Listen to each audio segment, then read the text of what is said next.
Alors, moi, le présentateur. So just push this. Yes, to go and you see the next one. Yes, of course. Yeah, okay. So, okay. Thank you very much. So for this second part of the meeting, I have the great pleasure to introduce Claudia Lambrugo, Associate Professor at the Università degli Studi di Milano in Greek archaeology and art history.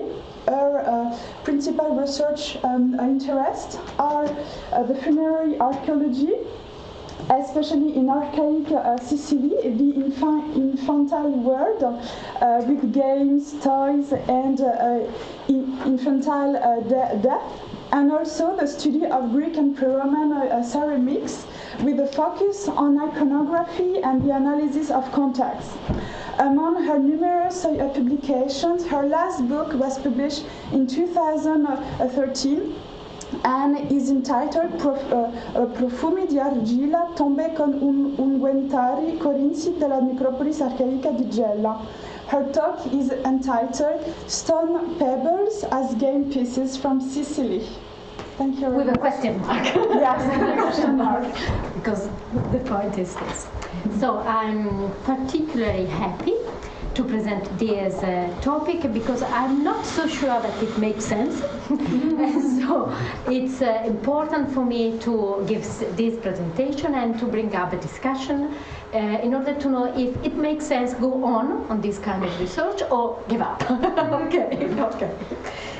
And first of all, I apologize to you because the contribution I'm going to present does not really deal with Tabulae Lusoriae, but with game, of course, or I hope so.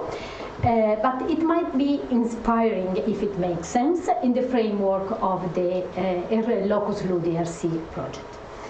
This contribution draws its inspiration from another research I have recently undertaken about the occurrence of some stone pendants in archaic high census Sabadell tombs of Greek Sicily.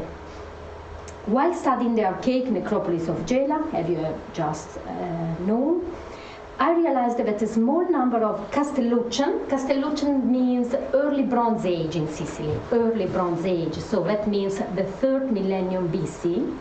Castelluccian stone pendants were worn as amulets by newborns, babies and children between the 7th and the 6th century BC, so many centuries later. Or at least were buried with these sabadult in their tombs. A brief overview about shapes of these amulets and stones they are made of will be useful to better understand the issue I'm going to focus on.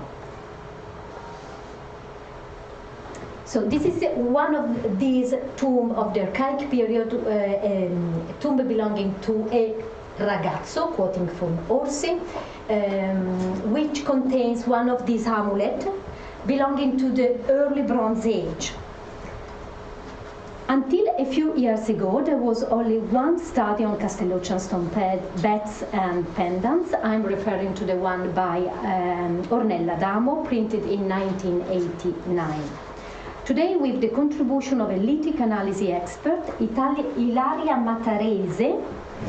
Matarese's recent research, which started as a PhD in 2014, has produced an extensive dossier, providing us with a systematic typology of the stone pendants, which are of many shapes, but most of them are disc-shaped, flattened, or globular, or biconical, or ovular, rectangular, subrectangular, axis shapes, so many shapes.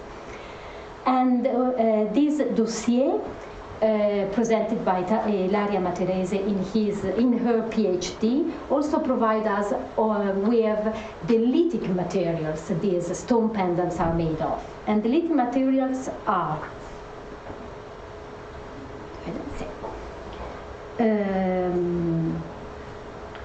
of common, so these Castelluccian pendants are made of common soft stones, that means sedimentary, siliceous, sandstone, limestone rocks, not translucent and not polished. The most prominent being the so-called pseudo-limonite or limonite, which term had been used already by Orsi to identify a ferruginous rock with yellow and red tones.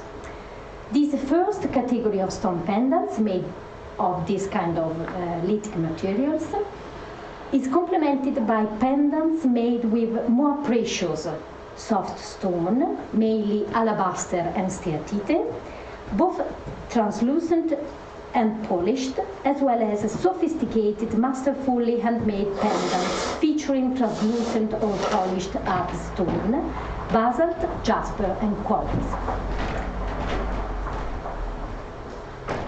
No, sorry. Their occurrence in archaic infant burials, both in Greek and indigenous context, almost without being documented meanwhile, brings up a challenging issue. As they are unlikely to be handed down in direct line of descent all the way back to the Bronze Age, to the early Bronze Age, we can argue that these items, discovered accidentally probably in very ancient tombs, were considered to be old, were understood to be very, very old, and therefore deemed particularly valuable, also due to the intrinsic properties of the stones being shiny and translucent in some cases, not in all the cases of these amulets. As a consequence, they were probably conveyed a new meaning and turned into apotropaic amulets in order to protect children from diseases during life and from perils in afterlife.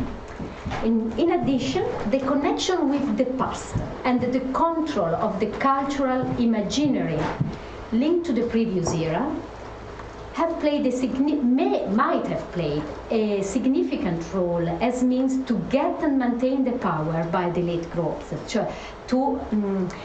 Probably it could be important for these elite groups to have the control of the past and to hand the past in some way by having these old pieces, these old stones to show off on particular occasions. Since then, I could notice that there is a category of pebbles and plaques apparently made of the same stone of the Castelluccian amulets, but without any holes or traces of stone perforation or even any other system of hanging. Like, the one in green on your left, or the other plaque. So we have some of these plaques or some of these stones without any signs of perforation, without any hanging hole. And therefore, I started wondering whether these artifacts shared the same purpose as the previous ones, but were carried and displayed in a different manner, presumably inside sacks, inside textile bags or something like this, rather than being worn around the neck or on the arm, or if they had a completely different function, and which this function was. What I'm going to present here is a very preliminary catalogue and an attempt to group those pebbles, those pieces of stone without hanging holes, both found as single objects or in multiple series, both in tombs and in sanctuaries. The aim of these presentations is not to provide a complete overview on this topic, because I want to know if it makes sense before going on, but rather to bring up an issue which has been suffering from lack of attention for a very long time, and on the contrary could be inspiring in the framework, in the context of this project about Ludus, and especially Locus Ludi, because these kind of pieces of stone are in specific context. The first category, the first category of lithic material I could gather includes round-shaped globular stones without any hanging system and usually laid in tombs in multiple series. Some examples could be given from the Necropolis in Megariblea, in Syracuse and elsewhere. Just some examples. The first is this tomb 67ZA from the Settore Cementeria, South Necropolis, Megariblea, which has just been fully published by Dudet Gras and Reine-Marie Berard in 2017 and 2018 in 2 volumes. This tomb is an infant incrucismos in Corinthian amphora laid down with a grave assemblage of 1 Corinthian cotyliskos, the small drinking vessel you see, 1 Corinthian cotyliskos and 3 stone globules. Reine-Marie Berard, the young scholar who was in charge of studying the ritual rites of this necropolis, the South Necropolis of Megariblea, because as you probably know, the necropolis of Megariblea are 3, the North, the South and the West Necropolis. And only the South Necropolis was excavated more recently, during 1970s. The others were excavated at the end of 19th century and the beginning of 20th century by Orsi. So Berard, the young scholar who was in charge of studying the ritual rites of this necropolis, did not fail in paying attention to this specific material. In fact, she provided us with a chart presenting the weight and the dimensions of each of these globules. Okay. Therefore, we know that the 3 spherical stone pieces have similar weight and similar shape and similar dimension. The second tomb is tomb 124 in the same sector, same necropolis, Settore Cementeria. It substantially consists of inhumated remains of at least 5 sub-adults. As you know, the anthropological analysis of the bone remains from this necropolis was undertaken very, very carefully by Dudet and his equipe. So we know exactly now by the recent publication the age and the health status of each of these individuals. So the anthropological analysis, this kind of analysis, has revealed that 2 of these 5 sub-adults were newborn, 1 of 1 to 3 years old, and the fourth individual was 9 to 12 years old, and the last was a 12 to 15 year old adolescent. The grave gods are very rich, a rich combination of objects, and they include bronze ornaments, wide sets of ceramic vessels, among which are Corinthian unguent vases and drinking cups, plus an Etruscan cantharos in buccal ware, and from our point of view, outstanding is a series of 12 ovoid and spherical stone pieces which were uncovered in the cantharos, so collected in the cantharos. All of them,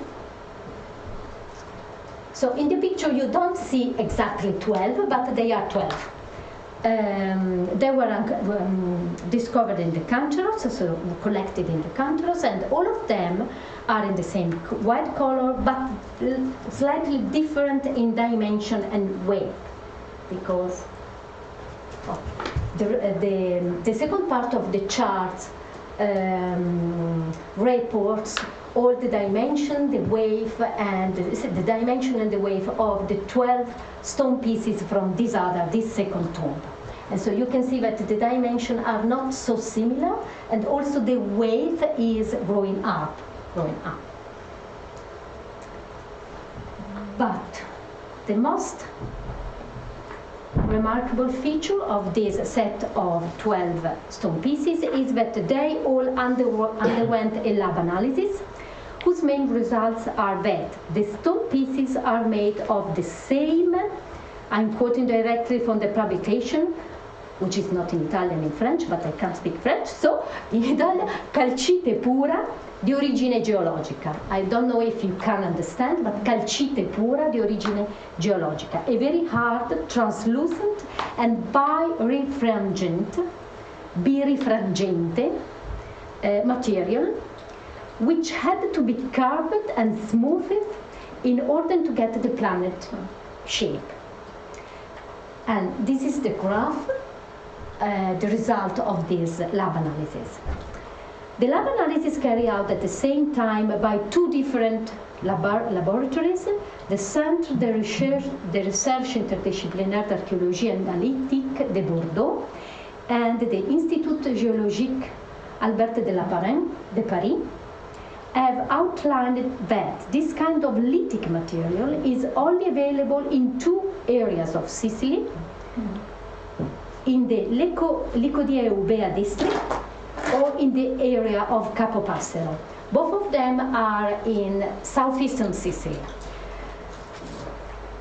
They are very far apart from each other and slightly far from Megariblea, but in the same part, in the same corner of Sicily, the southeastern part of Sicily.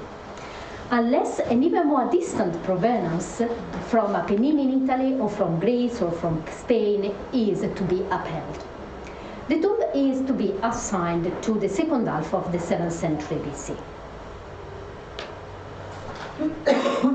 So, starting from these two tombs, I asked for authorization to see other tombs in Sicily with this kind of objects.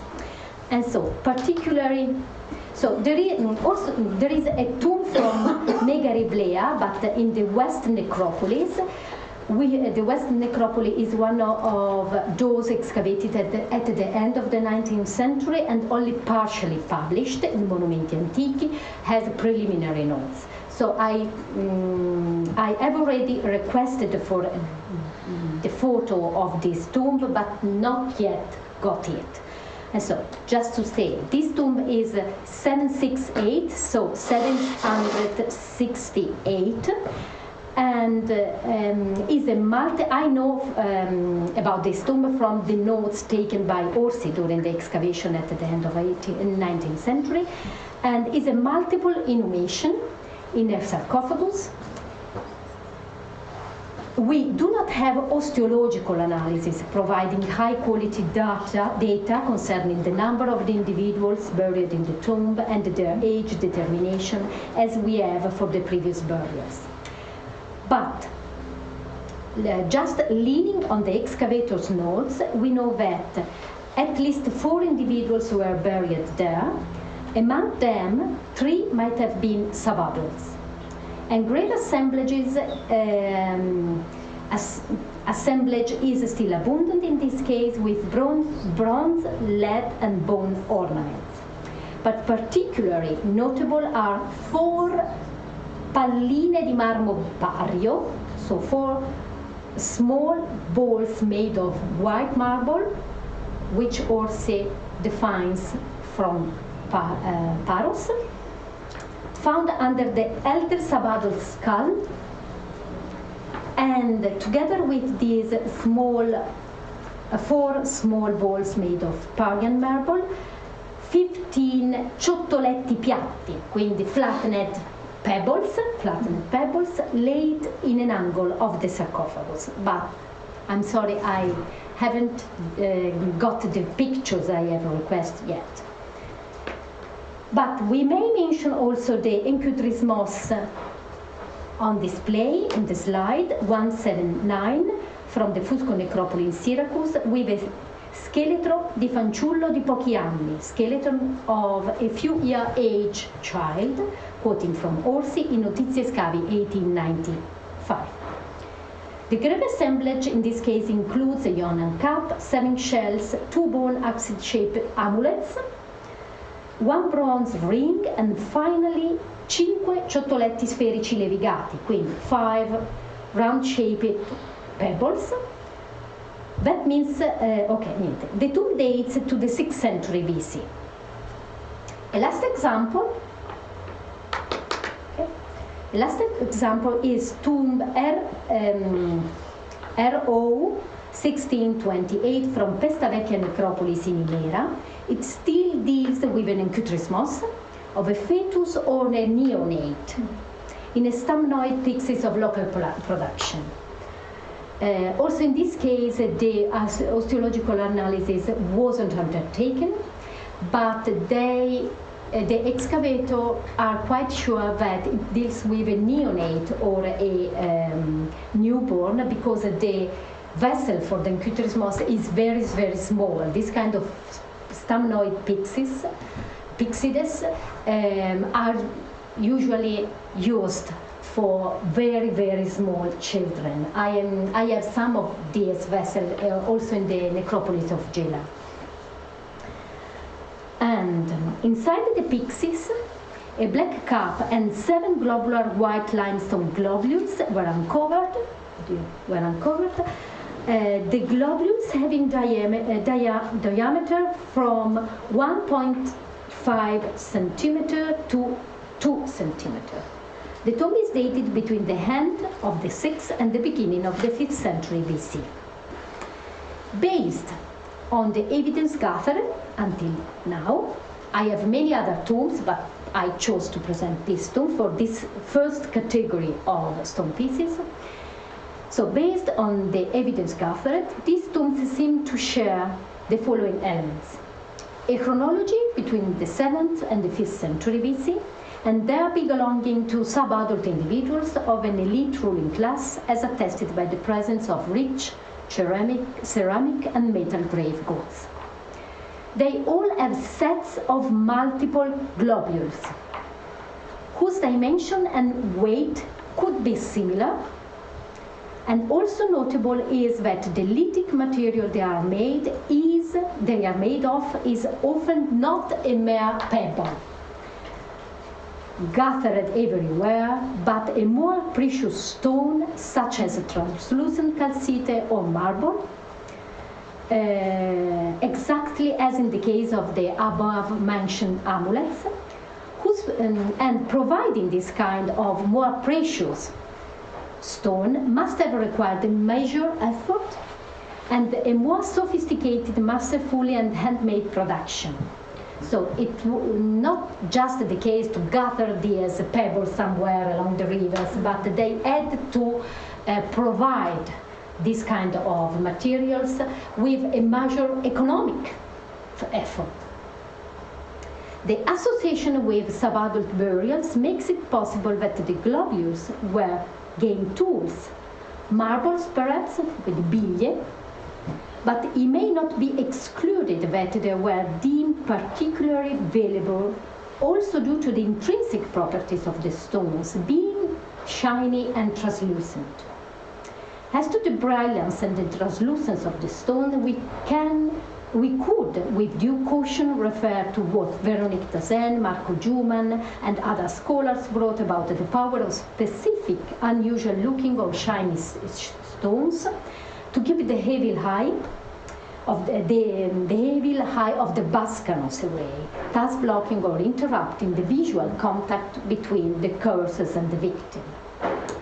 Conversely, to a completely different meaning is to be referred, at least in my opinion, the presence of simple pebbles, whose lithic material is more common and easy to be provided along rivers or everywhere. These pebbles are characterized pulsa.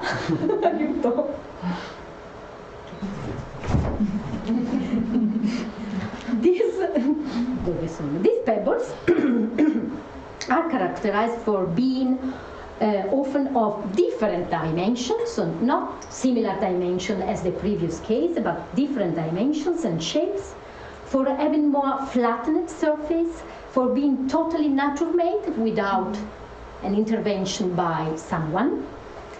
So they are not curved, not smoothed, and being laid in tombs or sanctuary deposits as single or multiple items.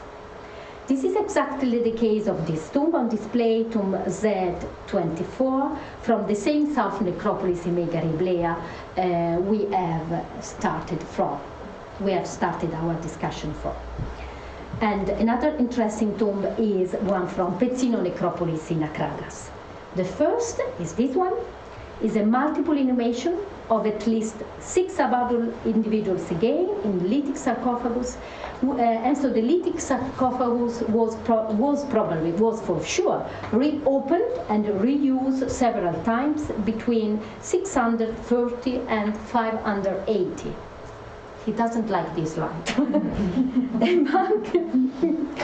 Among the abundant and exquisite grave goods, you can see a single white pebbles there, a single white pebble whose dimensions are a little bigger than the previous one, and I have put the dimension there, 30 per 27 and 23 millimeters. Coming to the Akragas tomb, we do not know if it was an adult or subadult burial, or even what kind of funerary rite it was, because we have no pieces of information about it, so we don't know if it was an inhumation or a cremation and what kind of individual, subadult or adult, was buried there. We know that the grave goods are ceramic vessels, and the ceramic vessels suggest a chronology a chronology later in the first half of the 5th century BC.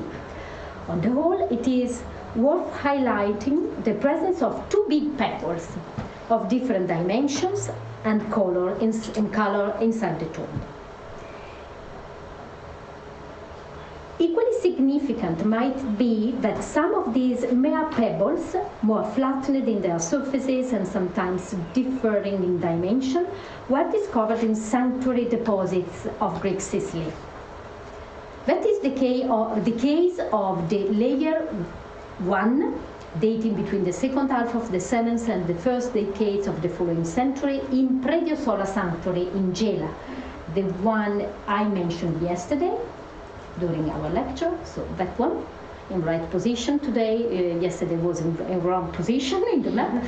And it deals, so what it is this sanctuary? It deals with a fairly small sanctuary, but absolutely central into the religious life of the colony of Gela.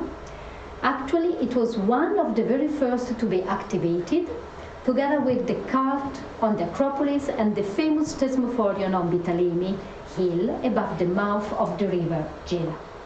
And the Prediosola sanctuary is an urban sanctuary, and Bitalemi Tesmophorion is a suburban sanctuary, so without the walls of the colony. Alongside a huge amount, so this is a picture presenting the position of the Prediosola sanctuary in the contemporary urban landscape of Gela. So, alongside the huge amount of vases for fragrant oils and balms, the deposit included a massive presence of imported and locally manufactured oil lamps and somiateria for the burning of grains and raisins and perfumed substances. But along with these objects, we have an isolated round pebble whose dimension, okay, you can see that. And after a new in-deep analysis of the sanctuary and of its materials, we may now say that the Prediosola sanctuary functionally relates to a community of young girls in transition to adulthood. That means during the passage from, in Greek, choreagamos, to, in Old Greek and in my pronunciation, so forgive my pronunciation of Greek, choreagamos, to nymphe prosandra de domine. So from young unmarried woman to one of marriageable age. Which meaning might the deposition of a single round pebble has conveyed in this sacred framework? I ask you, and I hope I can have inspired suggestions from you about this topic. But if it is a pesos for games, it is a pesos for games probably for games like Puntalita or Peteia, and as such was it perhaps offered to the goddess, as we know many Greek girls did just before getting married? Is a question. It's not an isolated case, because we can also mention the well-known case of the Thesmophorion of Vitalene in jail as well. Here, in this awful urban landscape, unfortunately for Gela. So we can also mention the well-known case of Thesmophorion of Vitalene in Gela, which is instead related to the needs of married women with specific expectations about motherhood, and hence the transition is the one from nymphe to mater, quindi from bride to mother. A local cup containing multiple pebbles comes from the 7th century BC layer, so one of the first layer of this sanctuary, which was activated in the 2nd generation, together with the prediosola, probably because they are strongly related to this important transition in the life of the girl and then the bride and the mother. Some of these simple pebbles have been brought to light also in other crucial sanctuaries of Greek Sicily, but I gave just a last example, the temple air on the Acropolis of Selinus. It still deals with the earliest sacred space activated by the Megarian colonies in Selinus, as well related to the cult of a female goddess, probably Demeter.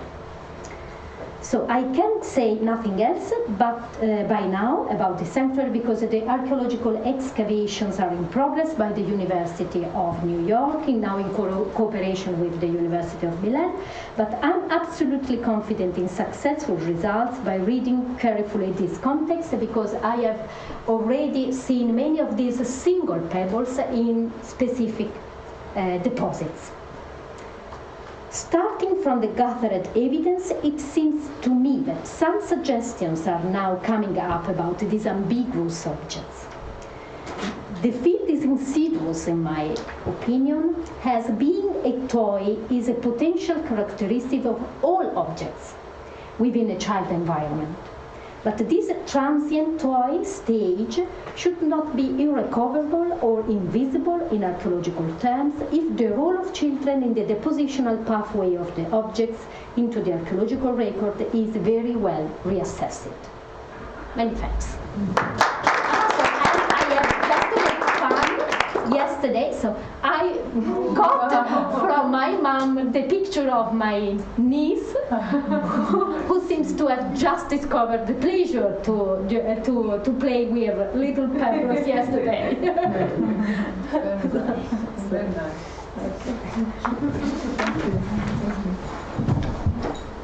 So, thank you, Claudia, for this presentation.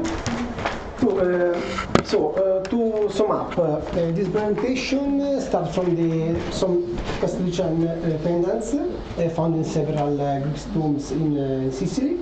And this kind of object allows us to deal with the significance of the stone objects found in mainly Greek tombs and century in Sicily.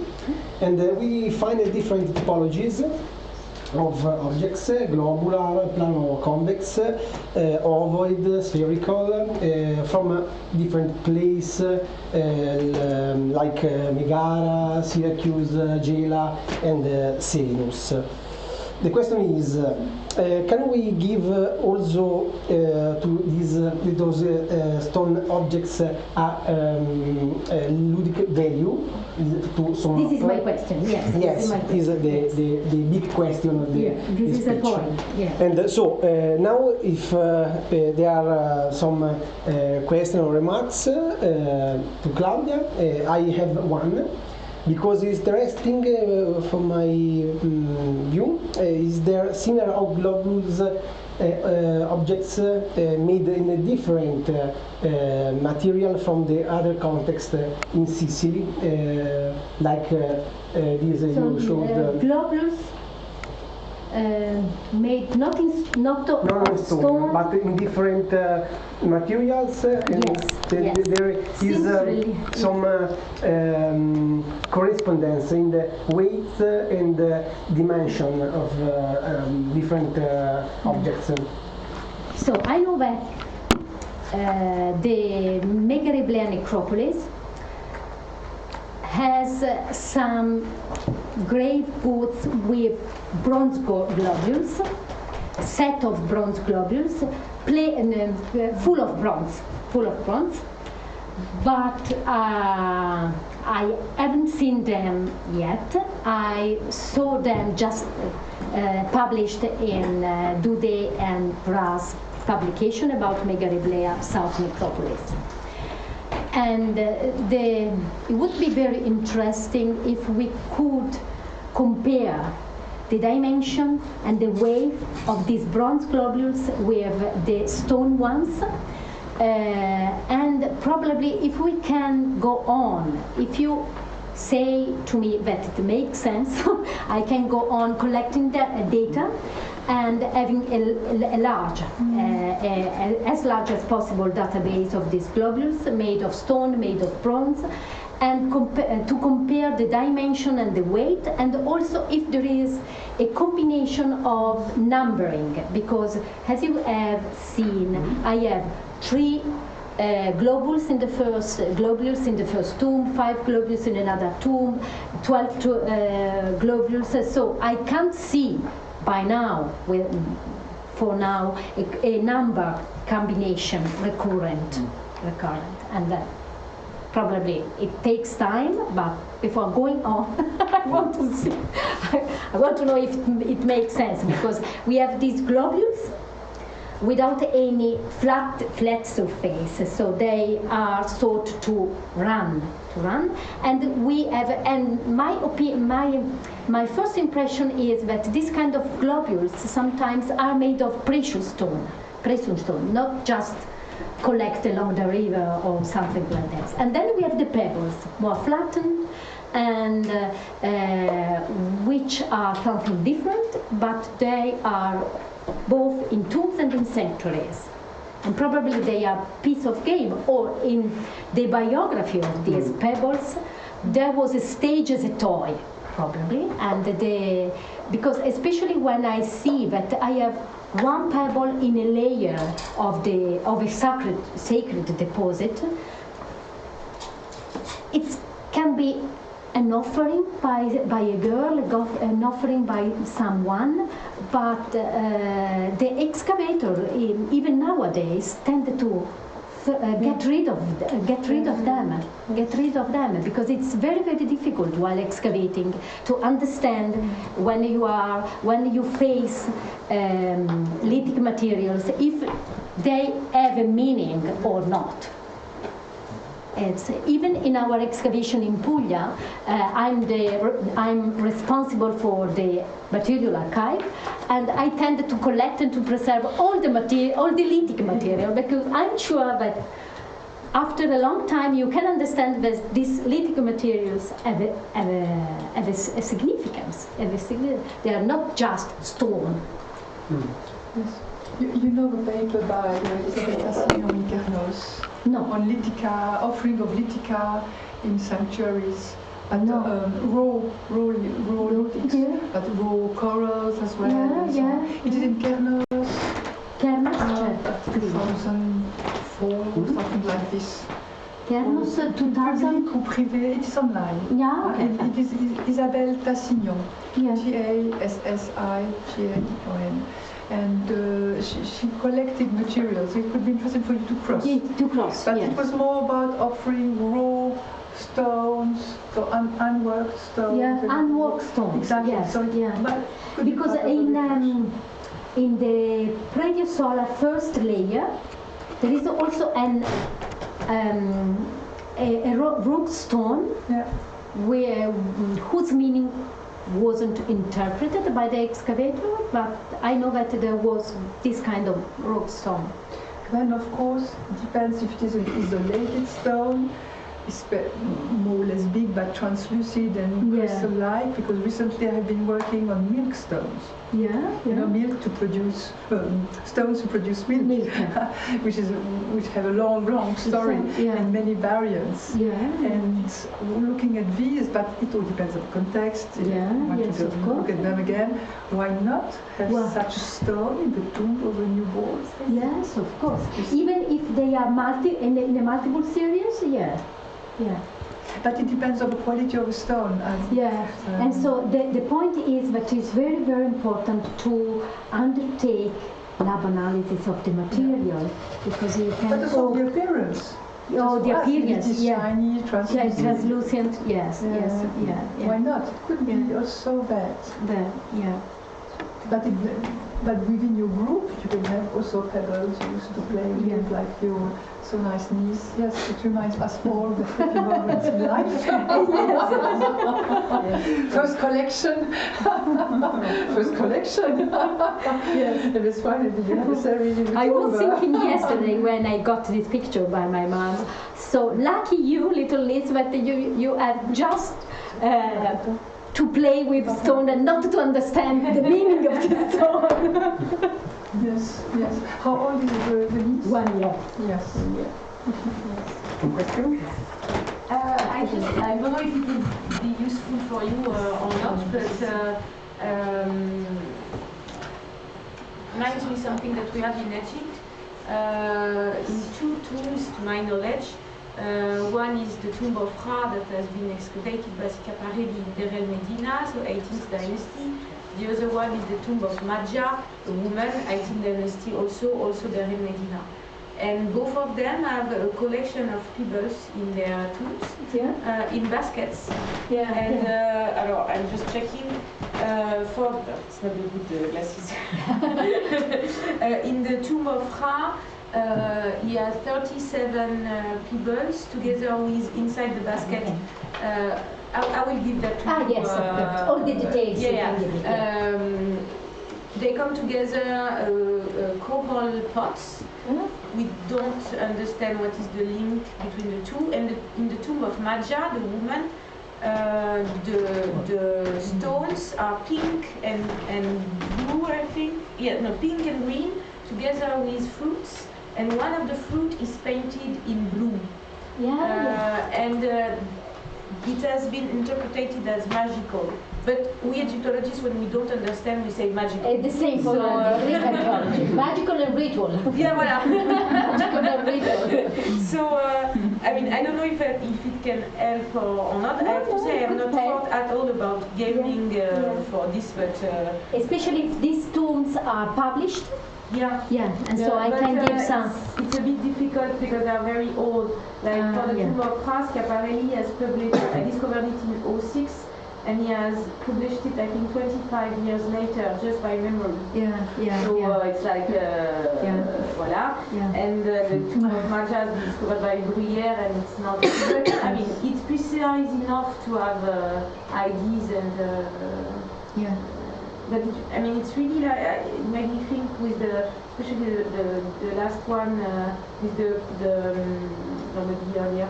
This one? There was a cover on it. No, not a cover. It was discovered like this. There was one with a little chapeau. Cosa vuol dire? Con un coperchio. Oui, sì. Ouais. This one? No. Con un coperchio. Before the sanctuary and the funerary ones. Yes, this thing. No. This is a black cap.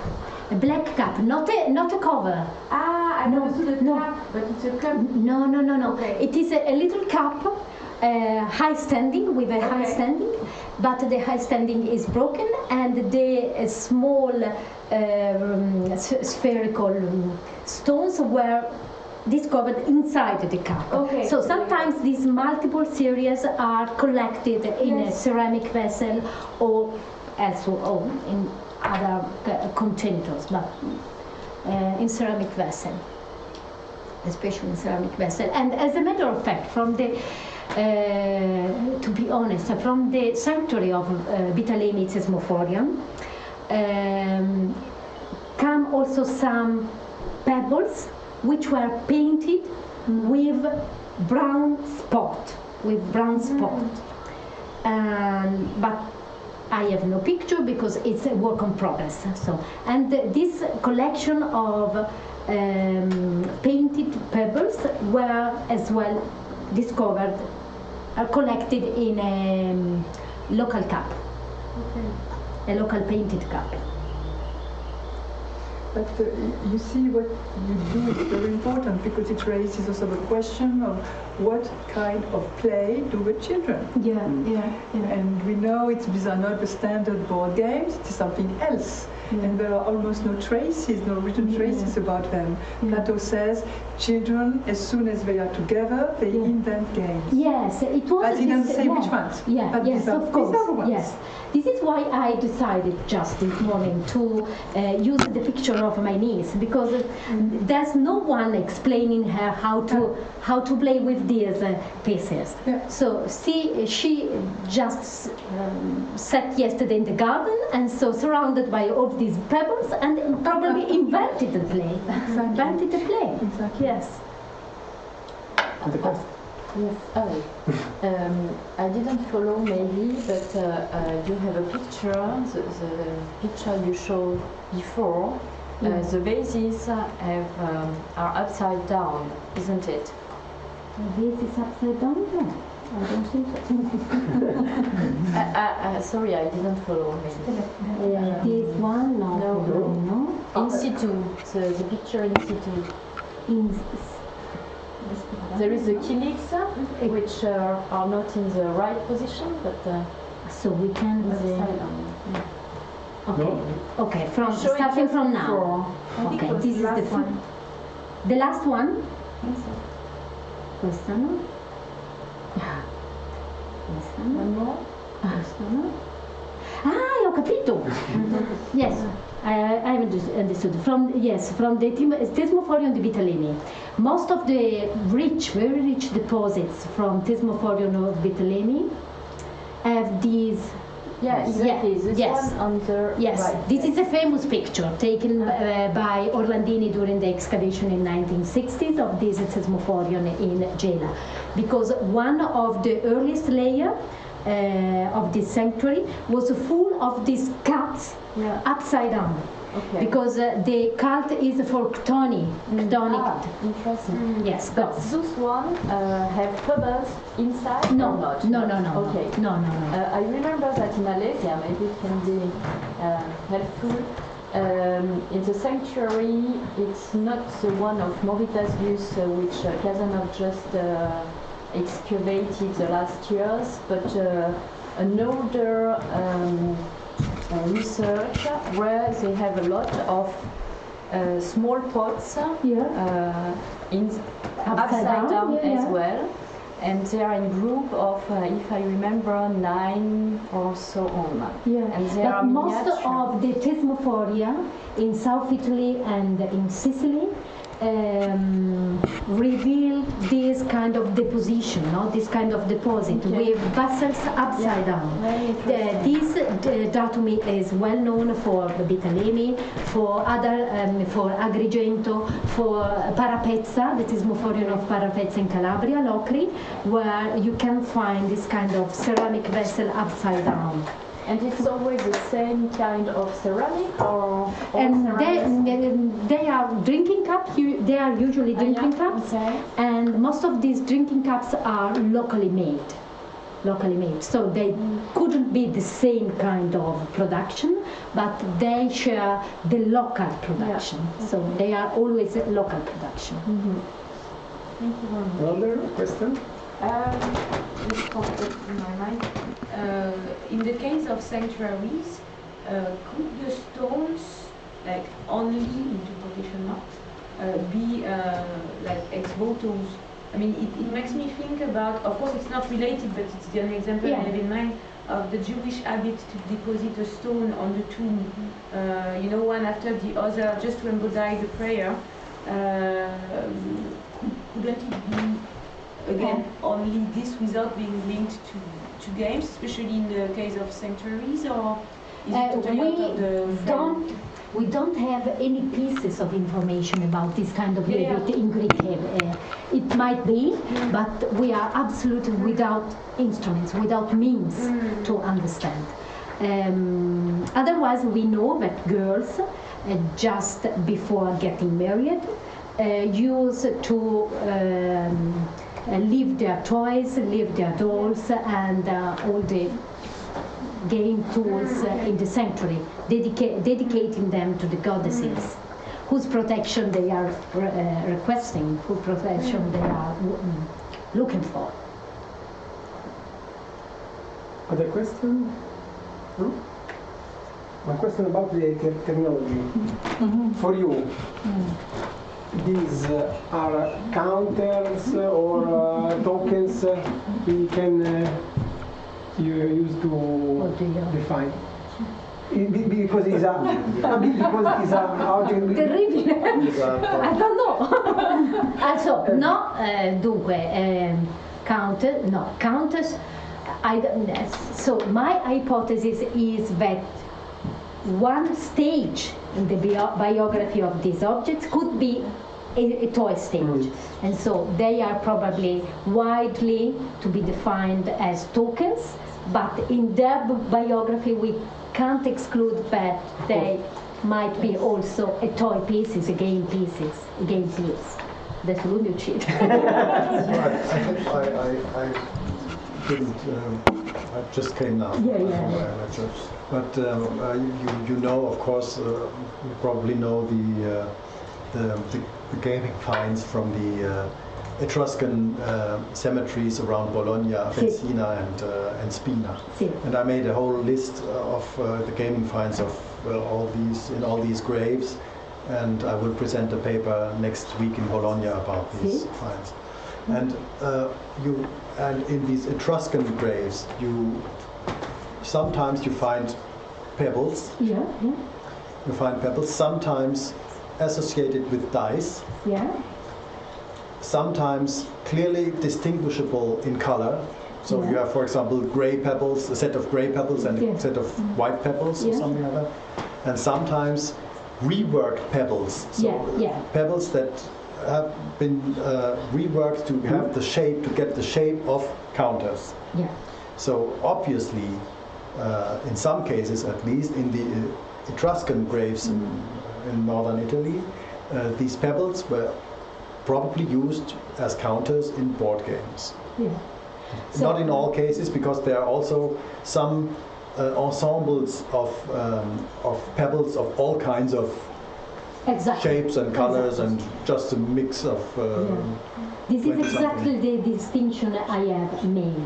So when I can see a set of pebbles which share the same dimension, weight and color, and decay, and other cases in which these series are totally mixed.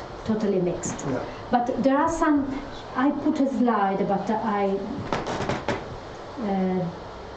didn't go over this, a slide about some Greek tomb. This is from Kerameikos. And so we have this kind of pebble set also in Greek tombs since the very beginning, since the geometric age, and but these are of different dimension, different weight, of course. But the interesting point is that also in this case the pebbles were collected in the vase, in the big vase you can see above. And the other point is most of these tombs belong to child or sub-adult. Is it the same for the Etruscan graves you have just mentioned? Or not? Or probably it's not so easy because the Etruscan... No, it's not so easy, because sometimes they don't know they have no information about the gender or the age of the... Because one point about which I'm quite sure is that these collection of stone pebbles are evening tombs connected with sub-adult and children. Yeah. Okay. Other question? No? Okay. Thank you. So what about me? I go on. You go on. Ok, qui non oso fare nulla.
Je vais en prendre un.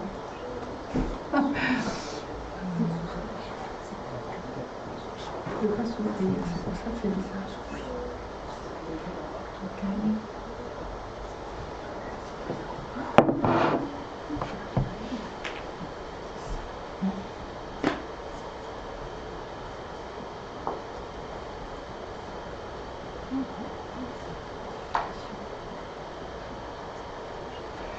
Je prends ça.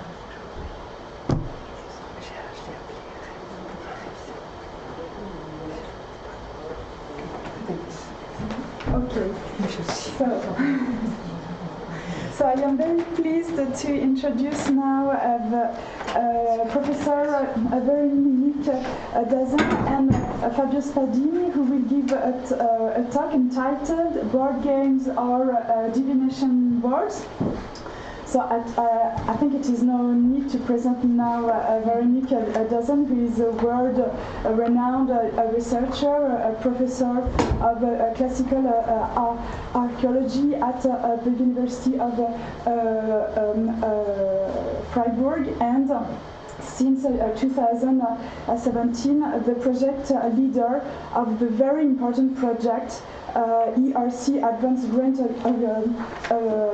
project Locus Ludi on the cultural fabric of play and games in classical antiquity. Fabio Spadini is a PhD student funded by the FNS, le Fonds National Suisse. He's working on a thesis on astrology and engraved gemstones, supervised by Prof.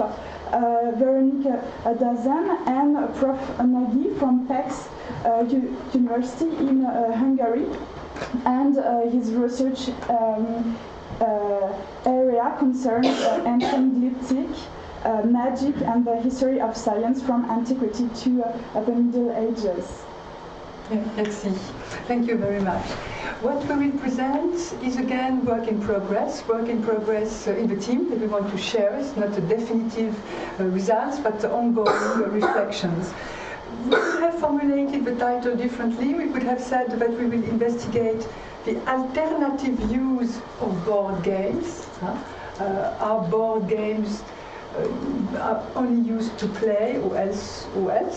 Or alternative board games with other uses, so made for another use. And so these are two sides, and we come from two different backgrounds, each of us. For me, it is from, as I will show, from the field of magic, of magical protection, and reflection on fate and chance, and Fabio from astrology, astronomy, and we will see how, combining our two approaches, we can address this question of what is a board game. Can we define it and define a function? in fact, as we go on, it is not as undetermined as it may seem. I think we can see now, little by little, emerge typology of what can be used for other purposes than play, specifically. So I will just have my own part. My own part, so having to do with reflection on luck, fate, fortune. I follow the title of a book by Esther Aydinov, where I was struck thinking about the materiality of this gaming device that are not just for pleasure or for gambling, but sometimes clearly have another function as objects themselves. So when you have a knucklebones set in a ring, or when you have miniature dice set in another ring, this time in amber, you realize that it's not just about game, but also representation of games having another function and just the depiction of an ongoing play, such as, and I will return to these, Eros playing Trokos, the wheel, or here La Tronculi or Alea game, most likely an Alea game on the so-called magical gem. Very quickly, we know, of course, that some device, such as a knucklebone, can be used in different contexts. And for instance, perhaps the best known, the famous knucklebones set, for instance, here in the temple of Apollo in Claros, and there's something quite amazing that few people know, that the steps of a temple are full of bronze knucklebones. So the temple shows that it has to do with oracles, thanks to knucklebones. And these oracles were published by Nole in the years 2000. And we have the whole reconstruction of a series of what happens when you throw 5 knucklebones. You have all kinds of oracles. So here, for sure, we know there is an oracle using a gaming device, but with another function. So we have something polysemic, polyfunctional. We have also descriptions such as in Pseudo-Lucian, where you can see how one can use these knucklebones, and it is in red because it was translated by dice in the Lube edition. So no, these are really knucklebones, astragaloi, no problem. And I will return to that scene, because that scene, is it play or is it divination? Is it a board for play or for divination? That's something that can be questioned. Here, what I would like to stress, it is the fact that when you use a game, the depiction of a game shows an agency, a going-on agency. You act on what is not yet determined, and that's why all the scenes with Achilles and Ajax and all these scenes of play are always ongoing play, not finished play, because it's a way of showing you there is still something that can be managed. And the book by Robert Tamayon, Jouer, an essay anthropologique, Why We Play, it was translated into English, for me was very important, because the display of the play is to show that you can act upon what is to come, and she shows that you earn your chance, you earn your luck. And so you play to obtain luck. And that's something very, very important. You act on what is undetermined. And that's just what we see here in Pseudo-Lucian. It's not yet well enough clear when one thinks of drawing lots and so on. One always thinks that these are just the gods that act. It's more complex than that. Because, for instance, in Lucian, he says that the lover comes in the place where he throws 4 knucklebones of a Libyan gazelle on the table. He takes a gamble on his expectations. The point is that when the throw is not good, he's not despaired. He's a little despaired, not too much, because he can play again. And he plays again until he wins. And then he leaves the sanctuary. So that's a very important information. It's not a fatalist relation to play and to gambling. Yes. So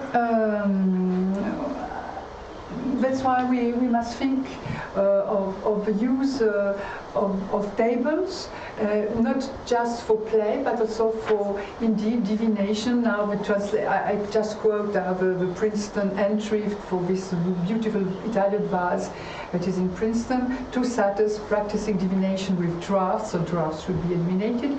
And he's pointing with his hand on a table something, but what? There are at least 1, 2, 3, 6 pebbles. We don't see the top of a structure. It can be a structure like the ones that Fabio will show us, having nothing to do with the structure of a board game. And I think also that's something quite important to note.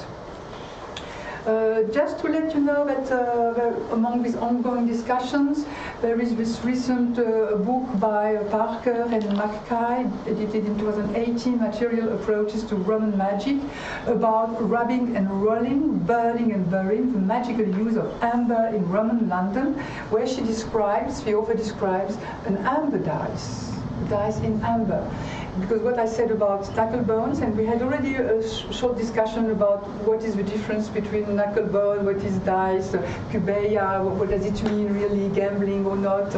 It's quite complex. And so, in fact, there is no clear frontier between play with knuckle bones or play with dice for drawing lots, for drawing oracles. You can do both, with both. Yes. But she doesn't mention these rings, but I'm sure that these rings contain miniature dice for that, to be lucky, to walk around with your luck in the hand, your agency to do that. And you must know, and I show this also to Claudia, that Anne Dunbaturi had a very interesting paper on amuletic designs of games, miniature designs of games, and she collected the number very early one, Pierce, so it is a game. It is a game, but worn as a pendant. Yeah. And so that's why I think that the dice and knuckle bones and so on are in the same family somehow. Or as here, we have this scene of play, where very clearly, I showed you the detail now, you have two figures, we can discuss it later, we already discussed it, an Anubis playing on a board game, not Senet, with another figure. It is most likely Alea. And why Alea? Not just because of the disposal of the counters, looking like backgammon, but also because of the turricula, which is here. And again, two people, whoever they are, moving hands, showing it is not yet finished. So again, it is a suspended moment, and they are acting on the issue, and so showing an agency of what is to come. Now, with board games, and let's say more generally the marks, as you know, we are constructing this database of all these marks on the floor. The only existing list is that of Charlotte Rouch, and now we are going to enter all these elements on this database to question their use. So we have their patterns. These patterns must be differentiated. Are they made originally to be a game or not? First step. And then those that are games, are they used as games or not? And so here I show you Didima, the Temple of Apollo, where they are full of these. I don't remember how many, but many. Or as here, you can see we have a whole series in Delos of drawings. Some we will see are probably not at all for games, like these round circles. Others, yes. So, but they are mixed. They are at almost the same place. So about this dimension of contiguities between board games being used for divination, a very quick historiographic look. Perhaps the first to have addressed this question, and Ulrich will confirm it or not and can help completing this list, is Colin Stewart, Chess and Playing Cards, who in 1888, so end of the last century, was really the first scholar to point an association, possible association between some games, such as dice, knucklebones, cards, and the random process of telling the future. We have, of course, Irving Finkel, who in his beautiful volume, New Approaches to Board Games, edited by De Vogt, in 1995, had a very interesting paper on board games and fortune telling, a case from Antiquity about Mesopotamia, where he connected the fact that sometimes some patterns are found also on livers, and I think I have a picture of a liver. Yes, here, where you find the same number of 20 cases, and it looks like a board. And he was the first to draw attention to that. Though now, when we speak with him, he says, well, I don't think so. I think it's something totally different.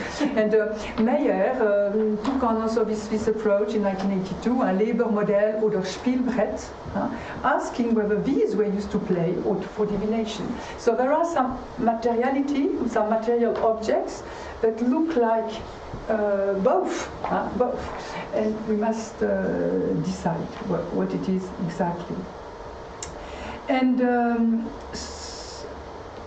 I will not insist too much on what we know already about all kinds of games that are associated with divination, or such as looking at children playing with a top. We know that, but I would like to draw attention on two very recent publications. Jeremy Bandrick, Altars, Astragaloi, Achilles, Picturing Divination on Athenian Vases, published in 2017, and Vincenzo Baldoni, Achille and Aiache, che giocano ai dadi, vecchie ipotesi e nuove letture, published in 2017 too.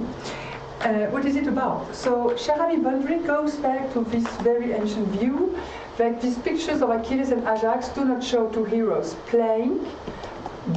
For her anyway, they are playing dice, not playing with counters. They are playing dice, and they are trying to foretell the fortune of what is to come in the war. And she shows such pictures of, for instance, a priest above an altar, holding in his hand what she thinks could be astragaloi, knuckle bones, and that he would throw the knuckle bones on the altar to divine the future. And so for her, it is just the same. And why? So of course, you know this one very well, because on very small series of vases, like the one in Boston, I show you the details, you have the shape again of an altar. And so for her, that's the key piece. In fact, she goes back to an ancient view. We said in the 19th century, there was this idea, and this idea you find in Boucher-Leclerc, l'histoire de la divination de l'Antiquité. He was one of the first to say, il était naturel de consulter à la veille d'une bataille sur les chances de vie ou de mort qu'allait apporter la terrible journée. L'idée fut certainement mise en pratique, car un certain nombre de vases peints représentent des guerriers jetant des galets, we are throwing pebbles pour Boucher-Leclerc, we are back to the pebbles, en forme de boule au pied d'Athéna, alors il ne les jette pas du tout au pied d'Athéna, it's totally wrong, qui étend le bras droit ou gauche suivant que le coup est favorable ou funeste. So for him, for Boucher-Leclerc, when Athena comes, and so he has the feeling that they are throwing pebbles at the foot of Athena.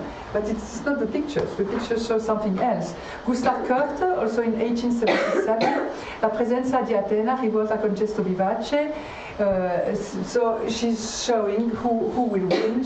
That's this gesture. And again, for Jeremy Bandrick, for key proof is the fact that some of his tables look like altars, but this can be much debated. And Vincenzo Baldoni comes back to that, not deciding something, but citing Jeremy Bandrick, so saying that we could return to old ideas and so on, because of that find, this vessel that comes from Marzabotto, and it comes from a sanctuary.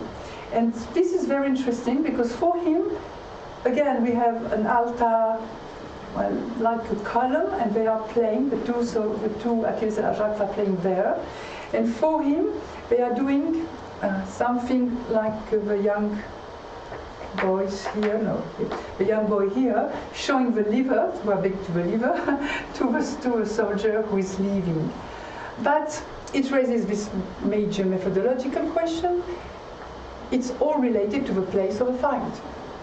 For him, because the cup was found in the sanctuary, then the depiction must relate to divination taking place in a sanctuary. It's a bit tricky, because you can find also these scenes in the tomb, so does it imply that it has to do with funerary beliefs? So it's quite debatable. But it is very interesting to see that very recently young scholars go back to these ancient views and discuss it quite hotly. But Ulrich Schelder has shown that there is one major problem. For Kerameikos Bodenbandrik, they are playing dice or playing with pebbles to draw lots to know who is going to win. But Ulrich has shown, thanks to this Kiatos in Brussels, that when you see the top of it, doing a game, a real game. That's the 5-line games, the one we have on this miniature terracotta table, and we have a description of the game. So, as always, it is not impossible, but I think we should more safely stay on the side that some pictures can have different meanings, but actually what they are doing is a real game, at least as far as it concerns these two men, so Achilles and Ajax, and these soldiers in general on this vast painting. But there is a small series of depictions, and they are emerging now, and we are trying to make a series of them, where I don't think it's, if we could see the top, it wouldn't be a pentagram, it would be a police game, it would be something else. And what it could be, then it is up to Fabio to tell us what it could be, showing us examples of board games that are not board games. Yes, because I will just quickly propose two vision today. First, I will just present the material, so the astrological board, but in a way that was interpreted from Willem Gundel, because in the book Sternglaube, he thinks that many of these astrological boards can be interpreted as a Spielbrett, and we will see that the problem is of a paraphrase of an astrological text that he gave in the books, but it was understood. So I just want to go quick on the material. Of course, we know till yet only 9 astrological boards are conserved, and they span from the 2nd century AD to the 3rd century AD. And the most famous one is the Tabula Bianchini, within the center, the constellation of the big, the little board, and the Dodecauros, that are the Egyptian constellation that are related to the Greco-Roman constellation, then a double zodiacal circle, and in the outer rim the 36 decans that are proper from Egyptian astronomy.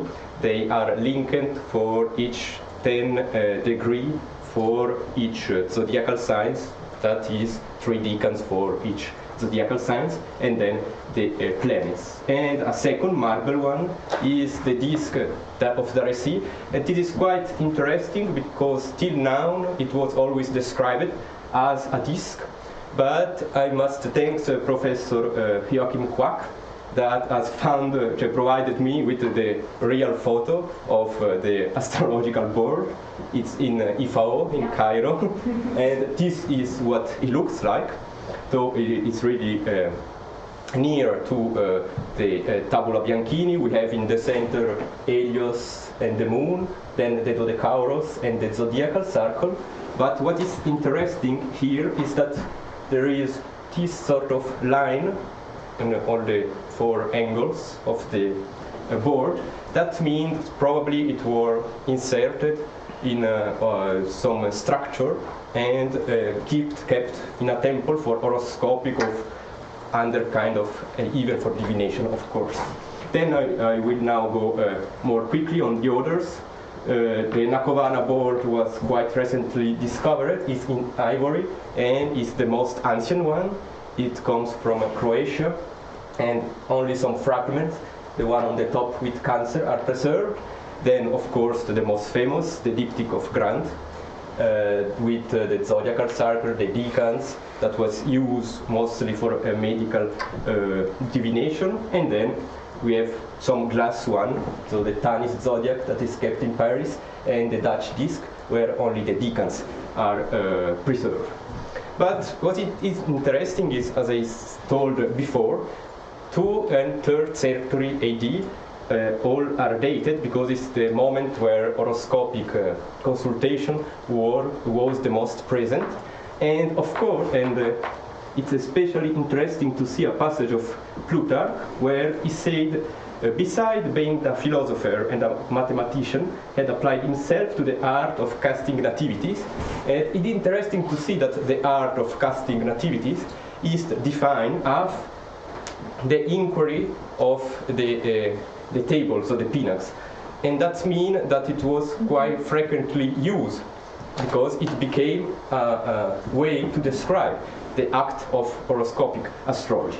And then I will move on yet in the interpretation that was given by Wilhelm Gundel in the 3rd edition of the Sternglaube und Sterndeutung.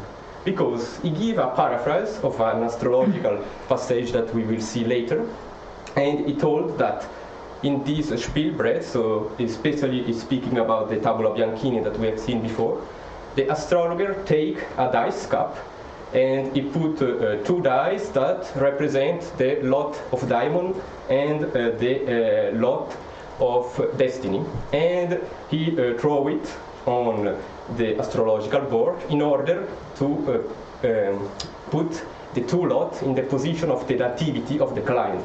But if we look at the text, we can see yet there is also another reason, that because of this one must first cast out the lot of daemon and fortune, since from these we cast out all the others.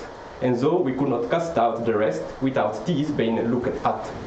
So of course, well, this is the passage that we found paraphrased in Gundel, but the interpretation is quite different because there is no space for randomness in a consultation that is linked with a nativity, of course, because we need to calculate in a arithmetical way the place of the lot of the daemon and the lot of fortune, and I will present yet a scheme for calculating the lot of the diamond and the lot of fortune. It's needed to be seen the arc, the distance between the presence of the moon and the sun in the respective zodiacal signs, and then this needs to be projected from the ascendant, in this case is Virgo, on top and down, and then we found the 2 lots. So it's with mathematics. And there is no space for randomness, but it's the word kleros that it used to define the lot of diamond that pushed Gundel to think about the casting of lots that he used in divination.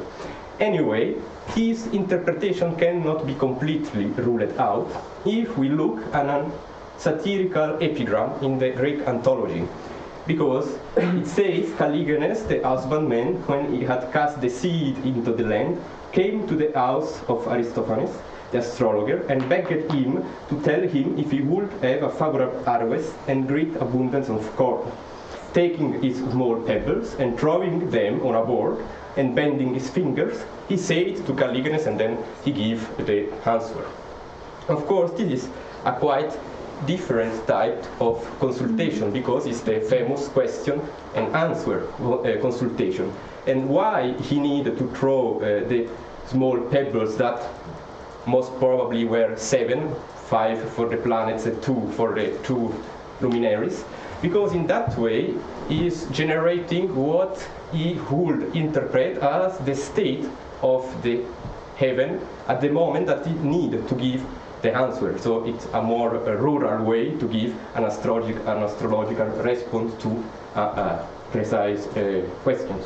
Then I will just skip the other more known use of the astrological board, as we can find, for example, in the Roman of Alexander, where he describes an astrological board that is really similar to the one that I showed before.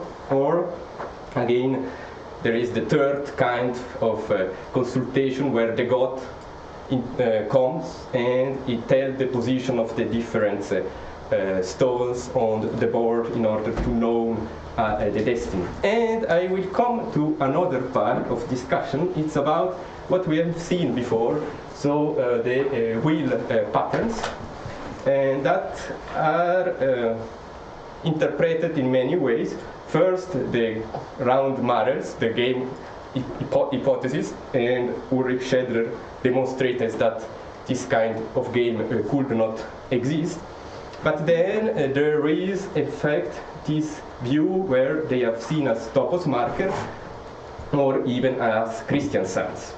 But I propose that we can see in this kind of diagram an astrological use. And why? Well, because this circle divided in 8 parts is what we know in astrology, late astrology, we will return back later, the octatropos or the 8 turning. And this is practically the division of a natal chart in 8 segments. And it is more frequently used during the 3rd and the 3rd century AD. Because before we used the most famous one, the dodecatropos, where the natal chart is divided into 12 sectors. And Firmicus Maternus, for example, described the name of the different sector, for example, life, hope, brothers, etc.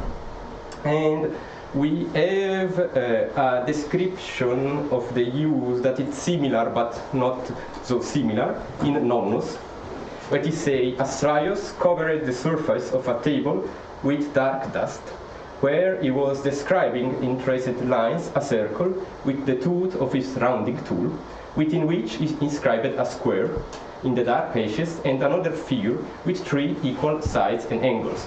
So I propose this view for the diagram that is described in the Nonnus. And if we trace the line using the vertex, where the vertex of the square and the triangle are touching the circle, we have a separation in 8 parts, and later on Nonnus give in effect the result of the consultation, where he placed the planet Jupiter in the signs of Virgo in the lot of parents. So the lot of parents is one of the 8 parts of the diagram. But how could a diagram like this work, and what is the main opposition against such interpretation? But first, we don't have inscription, for example, for the different part of the segment and of the place of the horoscope. But this is not a very important. The inscription doesn't need to be there, because normally when there is an horoscopic consultation, the results are inscribed on a leaf of papyrus and are given to the client, because the client need to have on him the horoscope, because there is only literature in PGM especially, but even in Porphyry, where he told that it's important, if someone wants to change his bad destiny, to have his proper horoscope on him. And then of that could work is simple using 7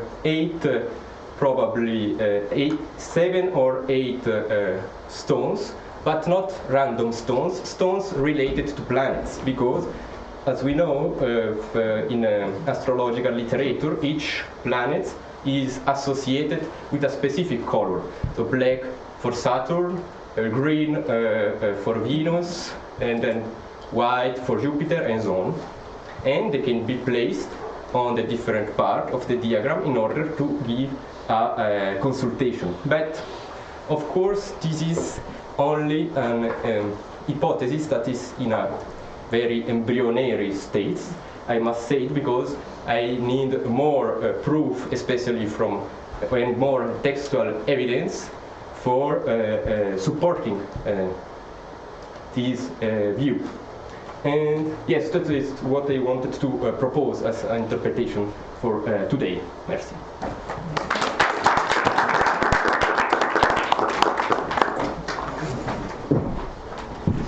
So, grazie, Véronique, grazie Fabio. So, board game and divination is a difficult task. It is very interesting. And to summarize, we have several questions. For example, can the game board be used for different tasks, like divination? Another question deals with the representation of the game. What is the value of these objects? And this object maybe have a polyhedral significance and is very difficult to interpret in only one way. And so we can open the discussion, some suggestions, remarks from Véronique and Fabio. I have two questions. One is with the crater in Princeton, correct? I understood. So there's probably a significance about the way of the two satyrs are dressed, because the one of them is covered as the and so can you tell something about this? Because I can't have any means to understand exactly. It was very quick. Yes, they are very, very interesting.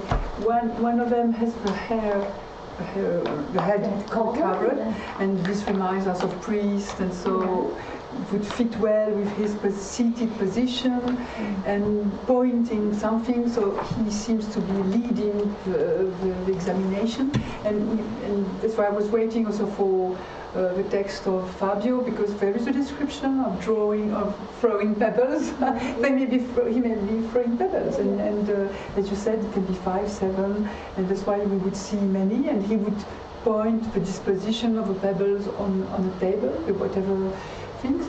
Then, and Alexandra can join in. The other things that is also intriguing is that he seems, the other one, the consultant, you could say, he seems to be standing on something making him monumental, and we're wondering, is it an allusion to a statue, or what is it exactly? That's where work is also in progress, because this kind of picture should be put into a series, looking at the painter, what else he did. So this piece just appeared quite recently. So at this stage, what was interesting for us first was to have, for the first time, a possible depiction of this one, yes, depiction of a divination process on a table that is not a board game.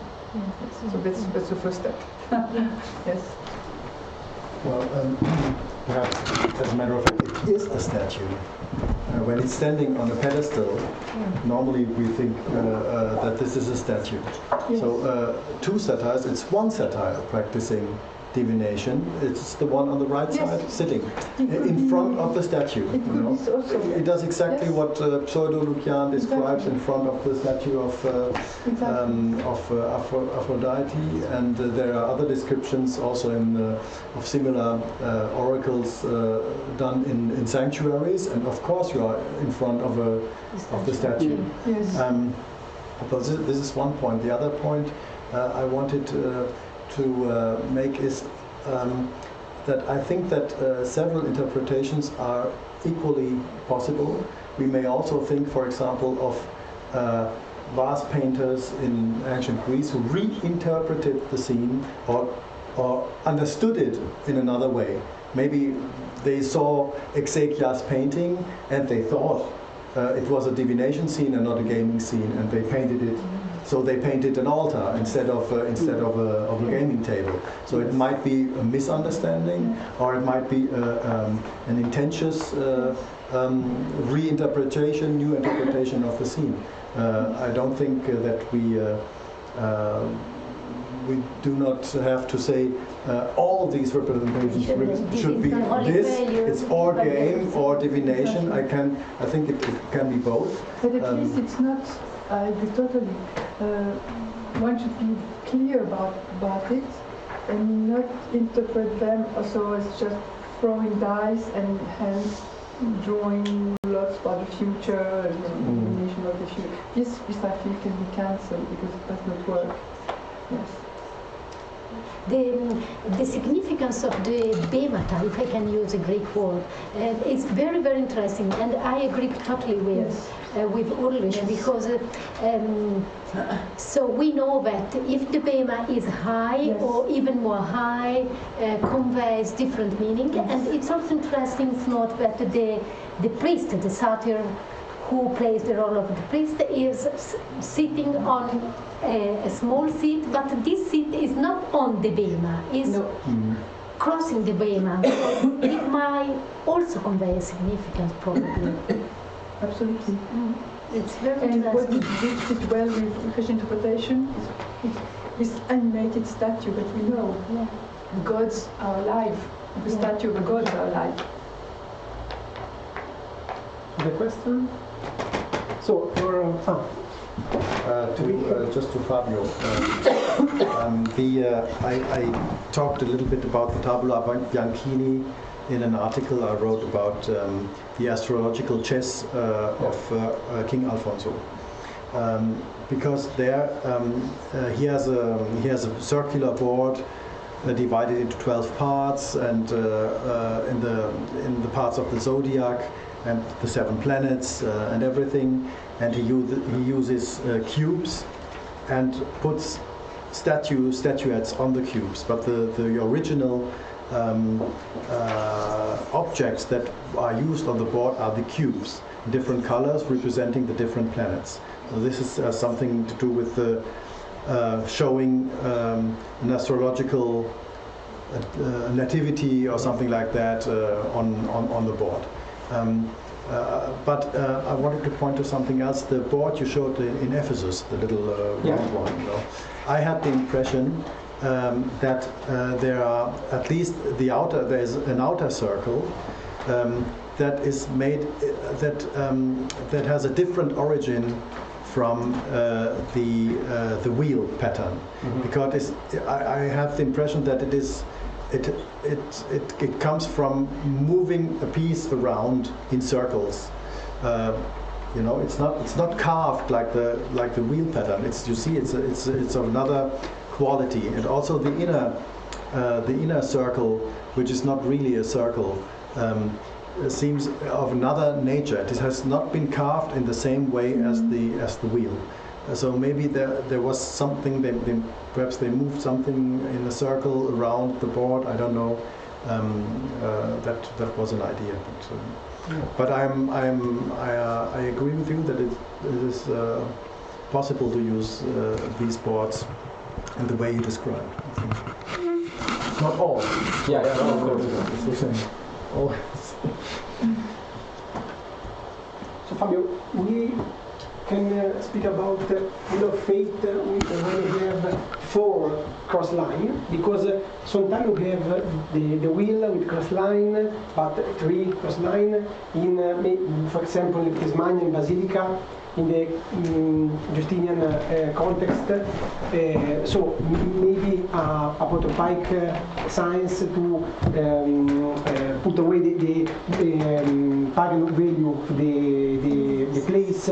So when we can use this science like wheel fate. Yeah, but when there are only 2 lines, it works well for astrology too, because I didn't show.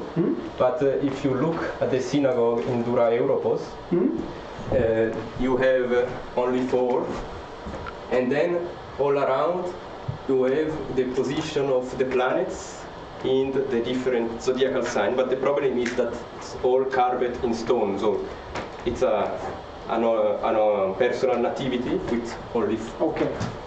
And there, so it may be used even with only 2 lines to be for astrology. But what you told about, to mark the Christianity, that is well known for the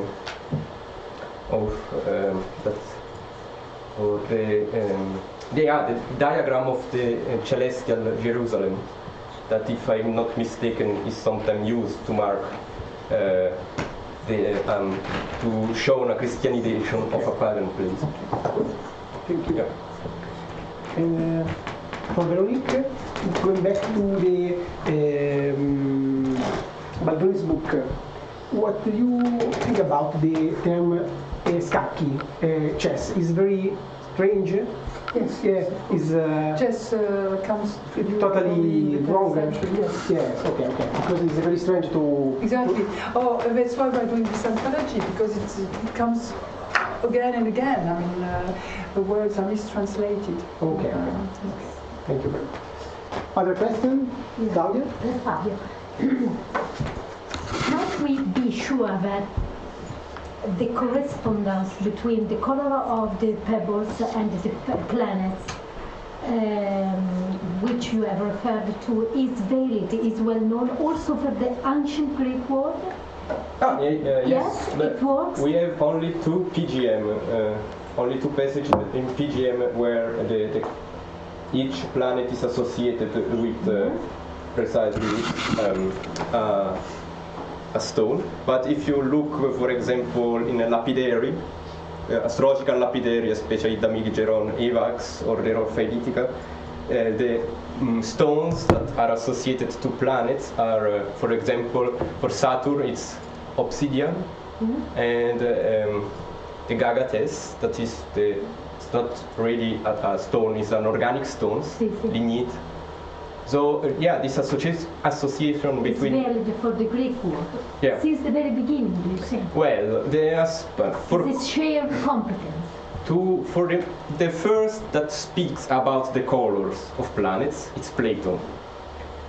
That gives a description. That then I'm more sure about it for a little bit later times, but they were known because all the associations that we can find that are then based, for example, for planetary or zodiacal menothesia, are linked with colors. For example, Saturn protect the black bile because it's black. Venus protect the yellow bile, and the liver because she is described as green yellowish. And then, but of course, the most famous is Mars. But Mars and blood, even in Egypt is Horus the Red, Mars, and in Babylonia we have an example of a cuneiform tablet where the associations are practically the same as in the Greco-Roman war. But for, that's ancient, yes, but then it depends if it was known by outside the... Because while working at those pebbles, I showed you in my presentation, I have for now discarded the interpretation as a divination means for the stronger links with subother tones. But probably I must take into consideration also this kind of interpretation. I know this, but the strong links with subother tones until now might suggest to discard for now this kind of interpretation, but probably might be. Yeah. Thank you very much. Other questions? No? Thank you again.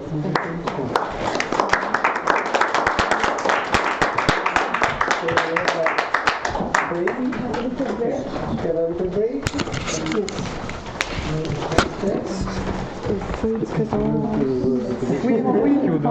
Very short.